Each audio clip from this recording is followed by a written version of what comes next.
আসসালামু আলাইকুম প্রিয় দর্শক, আশা করছি সবাই অনেক অনেক ভালো আছেন। বেশ কয়েকদিন পরে আবারও আপনাদের মাঝে চলে আসলাম ভীষণ মজাদার আরও একটি রেসিপি ভিডিও নিয়ে। আজকে আপনাদের মাঝে শেয়ার করব শীতকালের বেশ জনপ্রিয় খোলাজালি পিঠার রেসিপি। কিভাবে তৈরি করলে এই পিঠাটা সব থেকে বেশি মজাদার এবং সহজভাবে তৈরি করা যায় সেই রেসিপিটাই শেয়ার করব। শীতের সকালে মাংসের ঝোল দিয়ে অথবা মিষ্টি কিছু দিয়ে এই পিঠাটা খেতে অসম্ভব মজার হয়ে থাকে।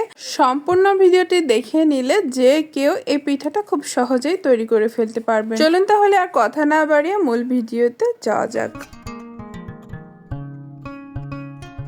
আজকের খোলা জালি পিঠা তৈরি করার জন্য একটা বোলে নিয়ে নিচ্ছি চালের গুঁড়া।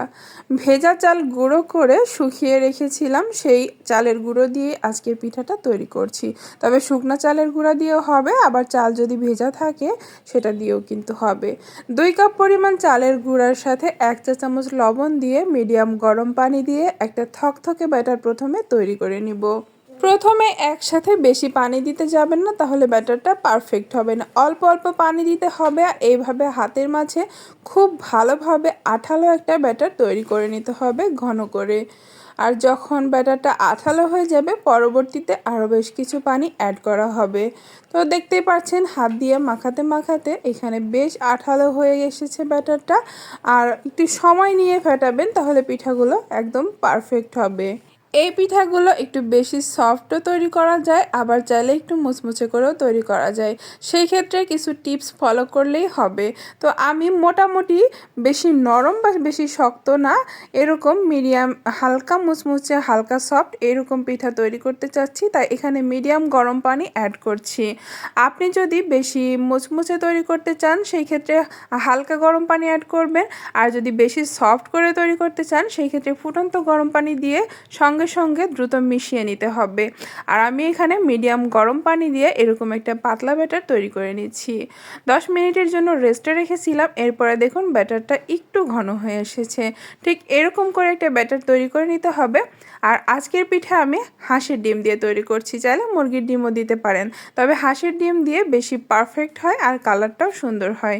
তো 2 কাপ চালের গুঁড়ার জন্য আমি এখানে 2টা হাঁসের ডিম ব্যবহার করছি। এখানে যদি ডিমটা একটা বেশিও হয়ে যায় কোনো সমস্যা নেই, বরং এখানে 3টা ডিম দিলেও খেতে আরও বেশি মজার হয়ে যাবে। ডিম কমিয়ে কিংবা বাড়িয়েও দেওয়া যেতে পারে, তবে ডিম ছাড়া কিন্তু এই পিঠাগুলো পারফেক্ট হবে না বা জালিদার হবে না। ডিমগুলো দেওয়ার পরে খুব সুন্দর করে আবারও একটু ফেটিয়ে নিচ্ছি। আর দেখতেই পাচ্ছেন এই ব্যাটারটার ঘনত্বটা কেমন হবে। চিতই পিঠা থেকে কিন্তু একটু পাতলা হবে, চিতই পিঠার ব্যাটারটা একটু ঘন হয়, তার থেকে কিন্তু এটা পাতলা করে তৈরি করে নিতে হবে। বেশি পাতলা হলেও কোনো সমস্যা নেই। আপনারা দেখতেই পাচ্ছেন আমি ব্যাটারটা কেমন পাতলা করে তৈরি করেছি, আর এটা দেখেই বুঝে নিতে হবে। এখন আমি পিঠাগুলো তৈরি করে নিব। আর আজকে আমি নন স্টিকের ফ্রাই প্যানে পিঠাগুলো তৈরি করছি, তবে মাটির খোলায় কিন্তু এই পিঠাগুলো বেশি মজা লাগে। মাটির খোলাটা নষ্ট হয়ে গেছে, যার কারণে আমি ফ্রাই প্যানেই তৈরি করে দেখাচ্ছি। 1 চামচ করে ব্যাটার দিয়ে এভাবে ঘুরিয়ে ঘুরে একটু ঢাকা দিয়ে দিবেন 30 সেকেন্ডের মতো, এরপরে কিন্তু পিঠাগুলো হয়ে যাবে।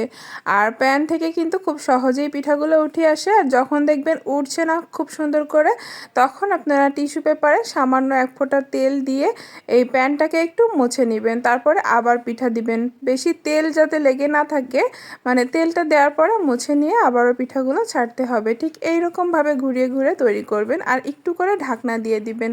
দেখতেই পাচ্ছেন কতটা সুন্দর জালিদার আর মোটামুটি সফট আর হালকা মুচমুচেও রয়েছে। তো এইভাবে করে আমি সবগুলো খোলা জালি পিঠা তৈরি করে নিচ্ছি। এই পিঠাগুলো বাচ্চা থেকে বড় সবাই অনেক বেশি পছন্দ করে। যারা কখনো ট্রাই করেননি একবার হলেও ট্রাই করবেন। আর আগের দিন মাংস রান্না করা হলে বেশিরভাগ সকালে সেই বেঁচে যাওয়া মাংস দিয়ে আমরা এই পিঠাটা খুব মজা করে খাই। মাংসের ঝোল দিয়ে অনেক বেশি মজা লাগে, আবার চাইলে কিন্তু গুড় দিয়েও খাওয়া যেতে পারে বা মিষ্টি কোনো ডেজার্ট দিয়েও খাওয়া যেতে পারে। তবে আমি আগের দিন গরুর মাংস রান্না করেছি আলু এবং রসুন দিয়ে। এই রেসিপিটা সামনে আসবে, তখন আপনারা দেখে নিতে পারবেন। তো এই মাংসটা দিয়ে আমি খোলা জালি পিঠাটা সার্ভ করেছি।